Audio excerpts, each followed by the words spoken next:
de vous informer, fidèles téléspectateurs de la Moto TV, voici le sommaire. Nous revenons largement sur la célébration jeudi de la journée dédiée aux personnes vivant avec handicap avec une révélation faite à Béni. Plus de 40 personnes vivant avec handicap ont perdu leur vie dans le massacre de civils dans la région de Béni. Pour l'organisation Fraternité chrétienne de malades et handicapés physiques, il est temps de restaurer la sécurité. Parmi ceux qui ravivent les conflits fonciers figurent les agents de service de titres fonciers et immobiliers du cadastre et les auxiliaires de la justice. Ce regret a été exprimé par le ministre provincial des Affaires foncières du Nord Kivu jeudi dernier lors de l'installation de nouveaux animateurs de ces services dans les circonscriptions foncières de Butembo 1 et 2. Voilà tout pour le titre. Bienvenue au détail.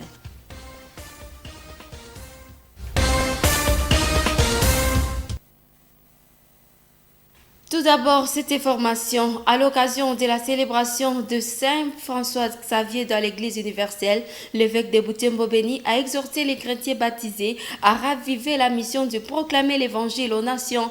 Monseigneur Sikuli Paluku Melkisedek a lancé cet appel au cours de la messe dite à l'intention des personnes vivant avec handicap. C'était jeudi 3 décembre à la cathédrale Mater Ecclesiae. Il a invité les fidèles à ne pas se limiter aux séances de prière, mais de prendre aussi part aux célébrations eucharistiques.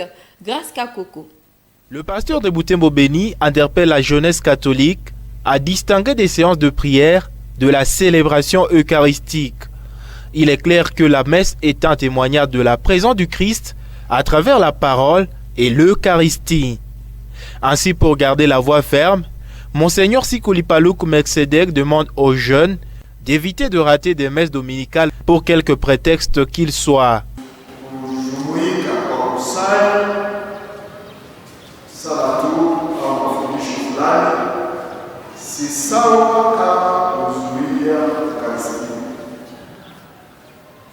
Se rassembler rien que pour prier, pour des enseignements, c'est bien différent de prendre part à la célébration eucharistique.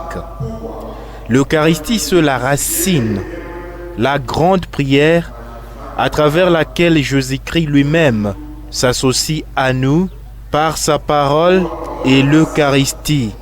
Ce repas où il nous offre son corps et son sang lui-même.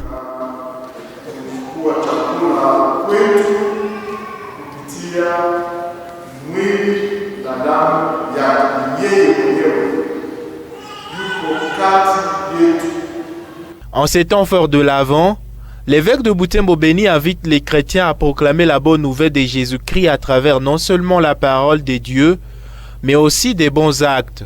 Il insiste sur le partage de l'expérience de foi.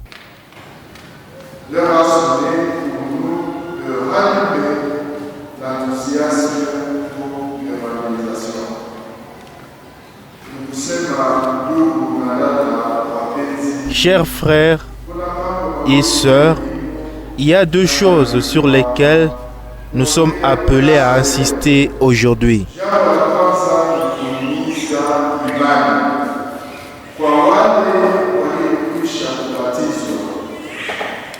Approfondir la foi chez ceux qui sont déjà baptisés. Ni kusaidia wale waliojitenga na Eklesia kusudi waangalie imani ya kweli. Partager notre expérience de foi avec ceux qui se sont détournés de l'Église. L'ordinaire d'Ilieu a saisi cette occasion pour saluer les efforts de missionnaires qui ont apporté la bonne nouvelle au diocèse de Butembo Béni. Annoncé dans les titres, au moins 45 personnes vivant avec handicap ont été tuées à Béni suite à leur incapacité de se déplacer lors des attaques des groupes armés. Révélation faite jeudi 3 décembre 2020 par l'organisation Fraternité chrétienne de malades et handicapés physiques. C'était à l'occasion de la célébration de la Journée internationale des personnes vivant avec handicap célébrée le 3 décembre de chaque année. Ces propos ont été recueillis par Delphine Mupanda.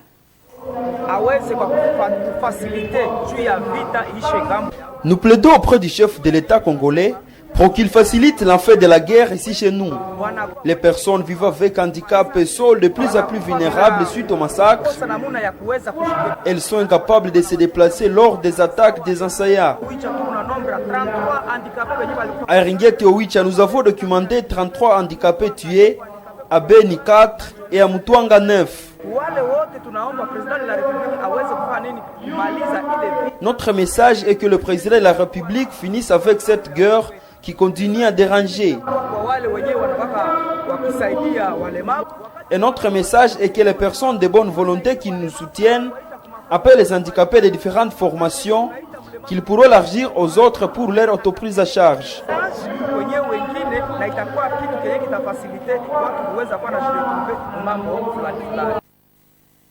Même logique, la journée internationale des personnes handicapées a été célébrée jeudi 3 décembre 2020. Le handicap physique ne constitue pas un frein pour l'épanouissement de toute personne qui en est victime, pense Kambassou, atteint d'une malformation physique.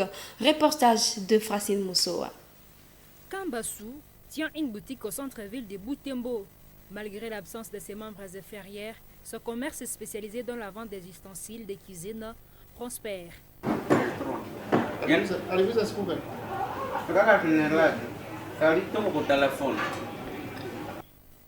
Opérateur économique depuis maintenant 30 ans, avec plus d'une boutique, Kambassou engage des personnes vivant avec et sans handicap physique. J'ai été stocker au marché central, les gens me connaissent bien. Je crois avoir 30 ans dans ce métier de vente des ustensiles. Je travaille bien en collaboration avec les autres commerçants. Je suis handicapé physique, oui, mais Dieu me fait grâce. Mon intellect fonctionne très bien comme tout être normal. Durant ces 30 ans, nous avons aussi réussi, et certains d'entre nous. C'est pourquoi vous verrez, sont peu les handicapés qui font la mendicité ici en ville.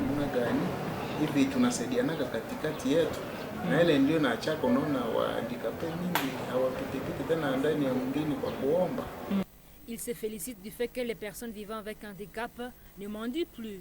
Message yetu ambao tunapenda kuambia population ya Butembo, yani dunia mzima, hatupendi handicap. Comme message, nous ne voulons pas que l'handicapé soit marginalisé parce qu'il est humain comme les autres.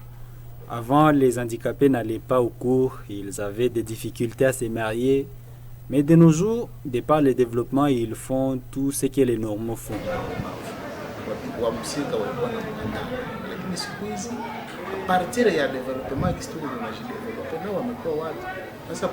La journée internationale des personnes handicapées est célébrée depuis 1992 afin de sensibiliser et mobiliser des citoyens autour des enjeux fondamentaux liés à l'insertion des personnes handicapées dans la société et leur participation au développement. Cette journée contribue à promouvoir les actions de sensibilisation et à mettre en avant les avantages d'une société inclusive et accessible pour tous. Autre chose, la plupart des dossiers traités par les cours et tribunaux de Butembo portent sur les conflits fonciers. Parmi ceux qui ravivent ces conflits figurent les agents des services de titres fonciers et immobiliers, du cadastre et les auxiliaires de la justice. Regret exprimé par le ministre provincial des Affaires foncières du Nord Kivu, Rodriguez Paliamboulouli, lors de l'installation de nouveaux animateurs de ces services dans les circonscriptions de Butembo 1 et 2. Suivez. À mon arrivée ici, je suis allé voir Monseigneur l'évêque du diocèse Butembo-Beni pour m'entretenir avec lui, étant donné que c'est sa commission, la commission de son diocèse Justice Paix, qui avait entamé le pourparlers avec les partis sur le dossier Moutitiro. Monseigneur l'évêque n'a pas caché son désarroi,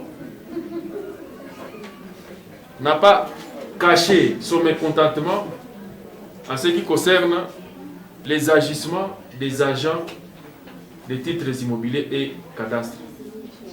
Mais aussi, il a fustigé le comportement de nos amis de la justice. Et il a dit ceci que il est prêt à suspendre ou mieux à fermer la faculté de droit de l'Université catholique du Graben. Parce que cette faculté, elle est en train de produire des agents qui sont d'une extrême inutilité. C'est ça qu'il a dit. Aujourd'hui, les problèmes qui gisent dans les cours et tribunaux, ce sont des problèmes essentiellement du foncier.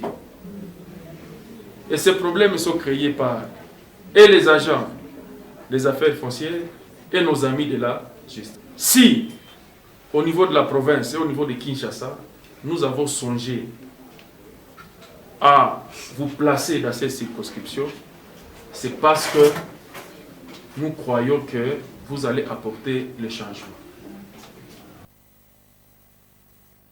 Femmes juristes pour le droit de la femme et de l'enfant déplore la flambée des cas de violences faites à la femme pendant la période de la crise sanitaire de la COVID-19. Plus d'une centaine de cas de violences sexuelles et celles basées sur le genre ont été enregistrés par cette organisation. Elle dit avoir porté plainte dans 4 et l'instruction suit son cours devant les instances judiciaires. Joël Tali pour des précisions. Lors de l'émission Tribune Femmes sur Moto Télévision, la présidente d'FJDF a souligné que l'intensification de la sensibilisation sur les droits humains est l'un des moyens de prévenir les cas de violences sexuelles. Dans leur mission de défendre les droits de la femme, FJDF a procédé à l'écoute des victimes de violences sexuelles, les accompagnant à la justice. Alors nous, notre accompagnement a consisté à recevoir les cas de femmes qui ont été victimes de tabassage, de coups et blessures dans leur ménage, les femmes qui ont été effectivement victimes de violences sexuelles, parce qu'on a vraiment identifié beaucoup de cas de violences sexuelles pendant cette période. Et pendant le confinement, nous sommes parvenus à identifier même plus d'une centaine de cas. Nous avons apporté notre appui juridique, notre assistance. Et quand il le fallait, nous sommes allés assister et représenter les victimes auprès des instances compétentes au niveau du parquet, au niveau de police et au niveau même des tribunaux. Et il y a des dossiers qui sont en cours, qui ont été identifiés pendant cette période et qui continuent. Et il y en a d'ailleurs certains parmi eux pour lesquels nous avons obtenu des décisions judiciaires en faveur des victimes. Face à cette situation, cet activiste des droits humains invite les femmes à briser le silence en dénonçant le plus tôt possible les abus dont elles sont victimes. Vraiment, nous intensifions les sensibilisations et demandons aux femmes de dénoncer, de ne pas fermer la bouche, de ne pas garder le silence, mais aussi de le briser, parce que tant qu'il ne faut pas briser, nous ne saurons pas qu'est-ce qui est en train de se passer dans la communauté. Mais lorsqu'elles vont briser le silence, les actions vont se poser en leur faveur et nous voudrions que ces femmes soient des actrices principales pour leur changement et pour leur destin. La campagne dite des 16 jours d'activisme pour mettre fin aux violences faites à la femme débutée le 25 novembre dernier prendra fin le 10 décembre avec la célébration de la journée des droits de l'homme.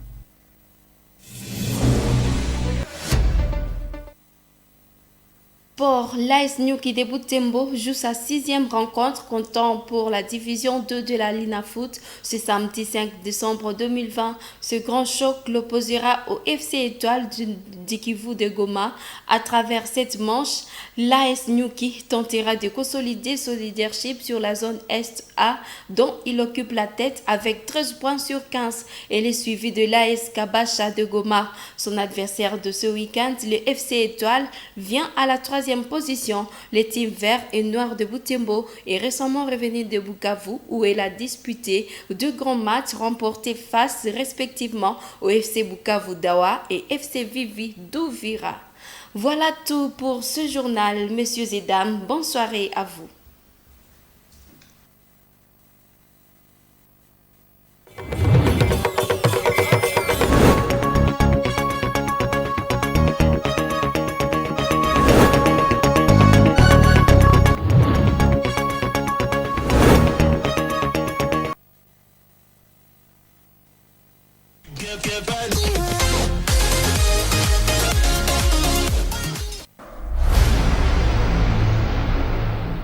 Depuis 20 ans, j'ai appris à nourrir,